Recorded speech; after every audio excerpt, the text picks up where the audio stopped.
আসসালামু আলাইকুম সকল ভাই ও বন্ধুরা, যে যেখানে আছেন সবাইকে জানাচ্ছি অনেক অনেক শুভেচ্ছা এবং অভিনন্দন। চলে আসলাম নতুন একটি রেসিপি নিয়ে, আর এটা হলো গাজরের হালুয়া। তো শুরু করা যাক।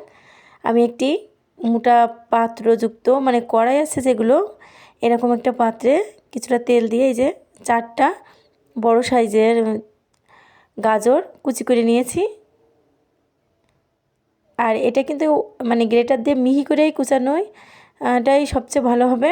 এরপর এখানে স্বাদমতো লবণ, আর এই যে দেখুন আমি স্বাদমতো চিনি এখানে অ্যাড করে দিচ্ছি। আর গাজরটা যেহেতু মিষ্টি থাকে তাই এখানে চিনির পরিমাণটা কিন্তু একটু কমই লাগে অন্যান্য মিষ্টি জাতীয় খাবারের তুলনায়।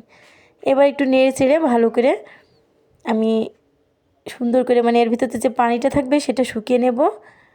আর এখানে আমি দুধটা ব্যবহার করছি লিকুইড। আর এই দুধটা আমি 1 কেজি দুধ জাল করে আগে থেকে ঘন করে রেখেছিলাম, প্রায় 500 গ্রাম মতো, সেটা এখানে অ্যাড করব। আর দেখুন ভালো করে নেড়েচেড়ে এই যে লিকুইড ভাবটা আছে সেটা একেবারে শুকনো করে ফেলবো। আর জালটা অবশ্যই মিডিয়াম টু লোতে রাখতে হবে। এই যে পানিটা প্রায় শুকিয়ে আসছে, এখানে আপনারা বাদাম বিভিন্ন ধরনের বাদাম, কাজু, কিশমিশ এগুলো ব্যবহার করতে পারেন। আমি এখানে শুধুমাত্র কিশমিশটা ব্যবহার করছি। আর এই যে দেখুন এখানে আমি 2টি দারচিনি এবং 2টি এলাচও অ্যাড করেছিলাম। এটা প্রায় হয়ে গেলে, যখন হয়ে যাবে তখন আমি এটা তুলে ফেলে দেব। এগুলো দিলে কিন্তু একটা সুন্দর ফ্লেভার আসে। আর এই যে কিশমিশটাও এখন দিয়ে দিচ্ছি, দিয়ে সুন্দর করে নেড়ে চেড়ে এটাকে একেবারে মাখা করে ফেলবো।